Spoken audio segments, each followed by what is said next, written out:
چلو.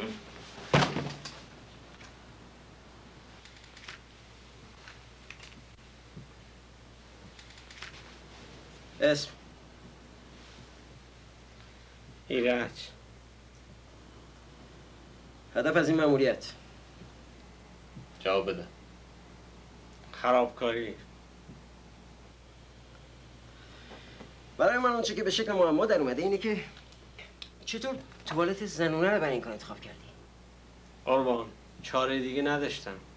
7 تا سیبیل کلوف جلوتر از من تو صف توالت مردونه ایستاده بودن. وقتی که نگاه کردم توالت زنونه کسی نیست، در با شتا باز کردی و رگبار رو به در دیوار بستی. قربان تیران مخشی بود.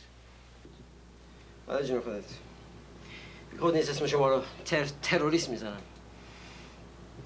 حالا هدف از این مأموریت انتحاری چی بود؟ جواب بده. قربان فقط به فقط راحت کردن خودم بود. به هر حال به عنوان آخرین برگ برنده برای دفاع از خودت چی داری که رو کنی؟ جواب بده. جواب بده. جواب بده. جواب بده. جواب بده. بس دیگه. الان بهتون نشون میدم.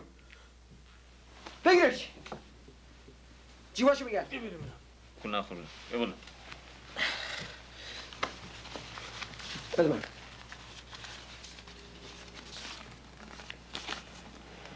این دیگه چیه؟ نسخه دکتر که ثابت میکنه که اسهال داشتم.